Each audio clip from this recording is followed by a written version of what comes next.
Hello everyone, welcome to BC Academy. Today we will do the chapter Work and Energy.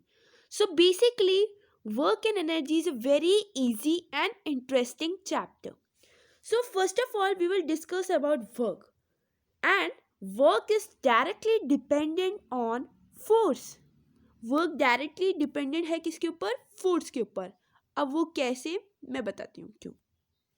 जो work है ना, force क्या होता है? फोर्स किसी भी बॉडी में मोशन प्रोड्यूस करता है. जैसे कि अगर मैं बात करूं, दिस इज अ बॉडी, ये एक ब्रिक है, ठीक है. अब इस ब्रिक पे मैं मोशन, इधर से मैं फोर्स अप्लाई कर रही हूँ, पुश कर रही हूँ उसे कि भाई तुम अब इस डायरेक्शन में जाओ. तब ये ऑब्जेक्ट क्या करेगा? ये ऑब्जेक्ट इस डायरेक्शन पे आएगा, ठीक है. और इनके बीच में क्या हो रहा है? इनके बीच में हो रहा है मोशन, ठीक है. इनके बीच में कुछ डिस्टेंस बन रहा है. जैसे ये इसका इनिशियल पोजीशन था, अब ये इसकी फाइनल पोजीशन हो गई. तो इनके बीच में क्या हो रहा है? मोशन अप्लाई हो रहा है. अब वो भी क्या रहा है? Due to force. तो ये क्या काम हो रहा है? इसमें एक काम हो रहा है कि भाई ये ब्रिक अब यहाँ से उठ के यहाँ से चल के यहाँ पे आया बाय दिस फोर्स. और फोर्स क्या है? फोर्स प्रोड्यूस कर रहा है मोशन. तो वर्क का मतलब होता क्या है? जैसे कि हम लोग when the work is done by human being और animal like horses, dogs, cows, then the energy for doing work is supplied by the food which they eat. जैसे कोई भी लिविंग बींग्स है, जो भी लिविंग बींग्स हैं, उन लोगों को एनर्जी चाहिए होता है. अब एनर्जी का उनका डायरेक्ट सोर्स क्या है? फूड. उनका डायरेक्ट सोर्स है फूड. किसी भी वर्क के लिए हमें उतना ही एनर्जी चाहिए. किसी भी काम को करने के लिए हमें उतना ही एनर्जी चाहिए होता है, ठीक है. अब सेकंड बात क्या है? जैसे कि अगर मैं कार, मशीन्स वगैरह की बात, तो उनकी एनर्जी लेने का सोर्स क्या है? These are the such as petrol and diesel और electricity. When work is done an equal amount of energy is needed. जब कोई भी काम होगा तो इक्वल अमाउंट एनर्जी की ज़रूरत होगी. ये बहुत ही इंपॉर्टेंट पॉइंट है जो भी मैंने बोला, ठीक है. अभी चलो इसके बारे में बात करते हैं. वर्क इज डन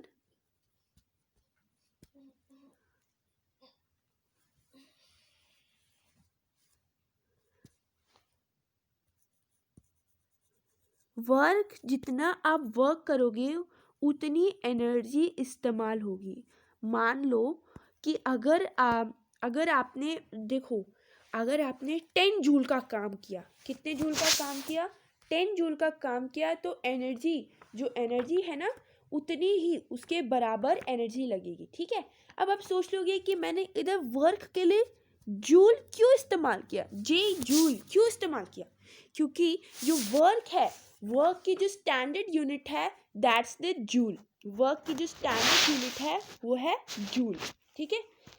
और अगर मैं बात करूँ 1 जूल की, ठीक है, अगर मैं बात करूँ 1 जूल की, तो 1 जूल की जो वैल्यू है that's is 1 newton into 1 metre. अभी हम इसके बारे में भी बात करेंगे. पहले हम बेस समझ लेते हैं. इस चैप्टर का बेस जो बात है वो समझ लेना चाहिए, ठीक है. अब चलो, अब हम वर्क के बारे में डिस्कस करते हैं. Work means almost any physical और मेंटल एक्टिविटी. कोई भी फिजिकल या फिर मेंटल एक्टिविटी को हम लोग वर्क कह सकते हैं. पर फिजिक्स में वर्क होता क्या है? उसका सिर्फ एक ही मीनिंग है. Work is done when a force produces motion. देखो क्या कहेंगे कि work is done when a force produces motion, ठीक है. देखो वर्क तभी होगा जब फोर्स क्या करेगा? प्रोड्यूस मोशन करेगा. फोर्स प्रोड्यूस मोशन कैसे करेगा वो मैंने भी आपको बताया. तो वर्क तभी होगा जब फोर्स मोशन प्रोड्यूस करेगा. ये बहुत ही इंपॉर्टेंट है. अब हम नेक्स्ट बात करने वाले हैं. अभी देखो कैसे कोई ऑब्जेक्ट है मोशन प्रोड्यूस करता है, तो उसके लिए हम लोग 2 एग्जाम्पल लेंगे इस चैप्टर में, ठीक है. अगर देखो ये इंजन है, दैट्स द इंजन. अब इंजन क्या है? ये फोर्स अप्लाई कर रहे हैं सारे ट्रेन के वैगन्स के ऊपर कि वो इस डायरेक्शन में जाए. अब वो कैसे? जैसे मैंने भी बताया कि ये इंजन है, ये फोर्स अप्लाई कर रहा है जिससे ये मोशन किस तरह हो रहा है, इस तरफ इंजन के इस तरफ इस रेलवे ट्रैक पे। तो इसके पीछे जो वैगन्स जो ज्वाइन किए गए हैं अलग अलग 1 2 3, अब ये भी सारे लोग इस तरफ डायरेक्शन में आएंगे और फोर्स की वजह से इनके बीच में क्या होगा, मोशन। अब इनके बीच में मोशन होगा तो हम ये कह सकते हैं कि वर्क इज डन। ठीक है, मैंने इतनी देर से बोल रही हूँ कि जब फोर्स होगा तब मोशन होगा तो हम कहेंगे वर्क इज डन। तो मतलब वर्क है क्या? अब भाई इतना तो आपको समझ आ रहा होगा, वर्क का मतलब हो रहा है फोर्स इनटू मोशन। ठीक है, वर्क का मतलब हो रहा है फोर्स इनटू मोशन। मैंने बोला वर्क की स्टैंडर्ड यूनिट क्या है, जूल, तो 1 जूल लिख देते हैं। फोर्स की स्टैंडर्ड यूनिट क्या है, न्यूटन, तो 1 न्यूटन हो गया।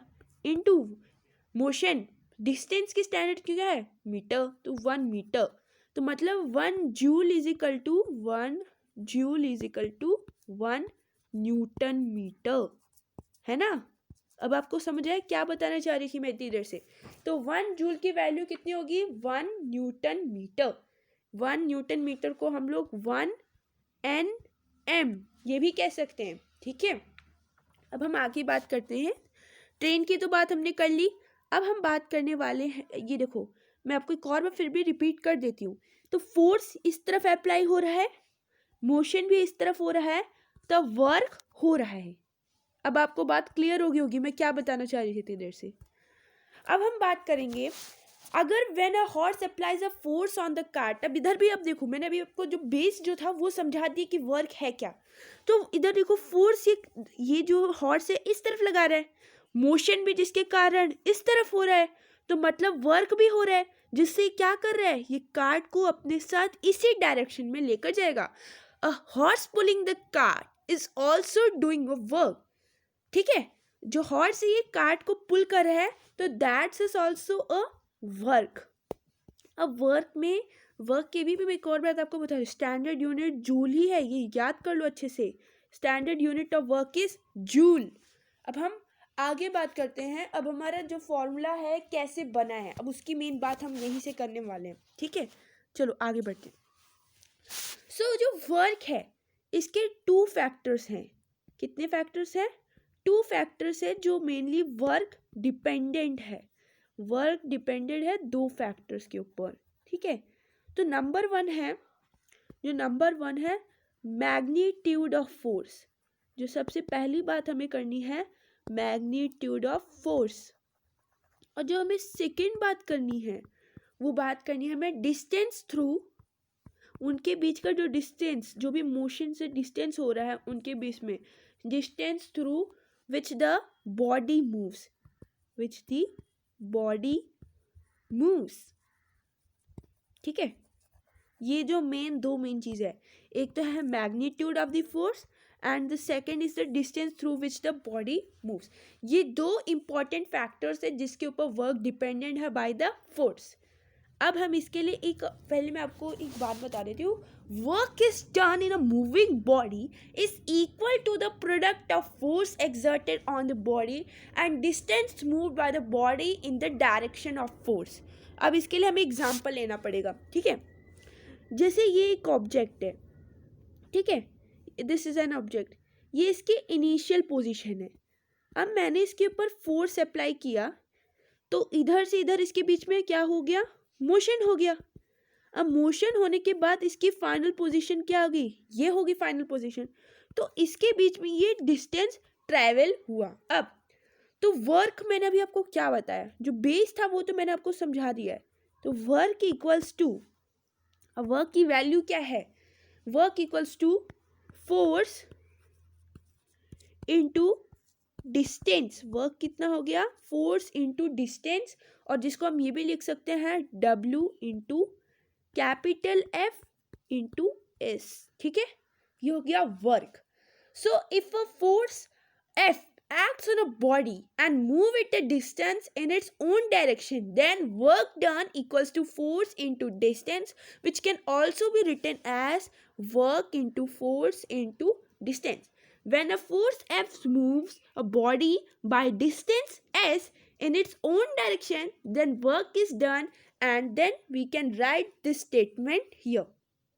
Now the next thing, this formula will be used to solve numerical problems in the work, and it should be noted that when a body is moved on ground by applying force, the work done is against the friction which opposes the motion of the body. It's a very important thing that जब कोई भी work क्या हो रहा है, ground पे हो रहा है, तो ग्राउंड पर एक्ट होने से उसके बीच में अर्थ के साथ क्या हो रहा है, फ्रिक्शन, अर्थ के साथ क्या हो रहा है, फ्रिक्शन हो रहा है. ठीक है, अब जो अर्थ के साथ जो फ्रिक्शन हो रहा है क्या कर रहा है, वो मोशन को अपोज कर, उसको रोकने की धीरे धीरे कोशिश करता है, तो वो भी उसमें ऐड ऑन होता है. अभी देखो, some important note that though most of the books use the term distance in the definition of work, but a few also use the term displacement in the definition of work. So we can write the definition of work as follow. work मतलब कहीं कहीं books अगर हम check करोगे तो work जो है उसको डिस्टेंस का लिख देता है, work into force into distance, और कहीं पर डिस्प्लेसमेंट लिख देते हैं, तो force into displacement in the direction of the force. पर डिस्प्लेसमेंट को भी हम लोग एस लिखते हैं और डिस्टेंस को भी एस लिखते हैं, तो work is equal to standard है, this is the standard. Distance और डिस्प्लेसमेंट इनमें से कोई भी यूज हो सकता है. ठीक है, अब हमारी जो नेक्स्ट बात है, अब इसी जो टॉपिक में हम लोग यूनिट ऑफ वर्क के बारे में जानेंगे. किसके बारे में, unit of work. So work is the product of force and distance. यहां तक तो आपको क्लियर हो गया है कि वर्क क्या है, प्रोडक्ट है फोर्स और डिस्टेंस का. F into S equals to work. Now unit of force is newton and that's of the distance is meter. So the unit of work in Newton meter, which is written as Nm, जिसको हम क्या right कर सकते हैं, Nm. So when a force of 1 Newton moves a body through a distance of 1 meter in its own direction, then work is done of 1 joule. ठीक है, 1 joule equal to 1 Newton meter into 1 meter, ये तो मैंने आपको बता दिया. And the SI unit of work is joule. SI unit of work, work को हम W लिख देते हैं, वो क्या है, जूल. ठीक है, वर्क जो है, ये वर्क जो है ना, ये एक स्केलर क्वांटिटी है. कौन सी क्वांटिटी है, स्केलर क्वांटिटी. इसके बारे में हमने सबसे फर्स्ट वीडियो में बताया था कि स्केलर क्वांटिटी क्या था, जिसके साथ डायरेक्शन नहीं होता. It and the work, the condition for a force to do a work is that it should produce motion in an object. अब जो मेन कंडीशन ये है कि फोर्स को भाई मोशन, अगर फोर्स हम लगा रहे हैं तो इसमें मोशन तो भाई कुछ होना ही चाहिए. That is, it should make the object move through some distance. If the however the distance moved is zero, the work done on the object is always zero. अगर देखो, इसके लिए मैंने एग्जाम्पल, आपको पीछे एक मैन दिख रहा है. For example, an a man may get completely exhausted in trying pushing a stationary wall, but since there is no displacement the wall does not move, the work done by man on the wall is zero. अब मैं यही आपको बताना चाह रही थी कि जब एक आदमी क्या कर रहा है, उसके इस वॉल के ऊपर फोर्स लगा रहे हैं, पर ये ऑब्जेक्ट तो मूव ही नहीं कर रहा, फोर्स लगाया जा रहा है, पर देयर इज नो डिस्टेंस. तो क्या हो रहा है, फोर्स कितना हो गया, आपने फोर्स मान लो आपने 2 न्यूटन मीटर का फोर्स लगाया, पर डिस्टेंस जीरो हो रहा है, तो आपका वर्क भी क्या हो जाएगा, 0 जूल. कितना हो जाएगा, 0. ठीक है, मतलब 0 भी वर्क क्या हो सकता है, 0 भी हो सकता है, पर कुछ फोर्स हम लगा, the work done by on a body on of the man himself is not zero. This is because when a man pushes the wall, his muscles are stretched and blood is displaced on to the strained muscle more rapidly. These changes consume energy and the man feels tired. Here is another example. A man standing still at a bus stop with a heavy suitcase in his hand may get tired soon, but he does not work in this situation. This is because the suitcase held by the man do not move at all. So their force has been applied, but there is no distance between these objects. So the work is done 0. For example, जैसे मैंने अभी बोला आपको कि एक man है, ये man क्या है, बस स्टॉप पे खड़ा हुआ है, बस स्टॉप. ठीक है, ये बस स्टॉप है, ये रोड है इनकी. ठीक है, यहाँ पे ये भाई सूटकेस लेकर खड़ा हुआ है पिछले 2 घंटे से कि बस का इंतजार कर रहा है। अभी देखो यहाँ से ये मूव भी नहीं कर रहा आदमी, ये सूटकेस बस है, फोर्स अपने हैंड से ही लगा रहा है। फोर्स मान लो अगर ये 1 न्यूटन मीटर का फोर्स लगा रहा है, पर इससे क्या हो रहा है, ये सूटकेस में कोई डिस्टेंस या फिर डिस्प्लेसमेंट कुछ भी हो रहा है? No, zero. तो वर्क भी कितना हो जाएगा? जीरो हो जाएगा। ठीक है, यहाँ तक आपको क्लियर बात है? That's all for today. Thank you. Please like and subscribe my channel बेसी एकेडमी।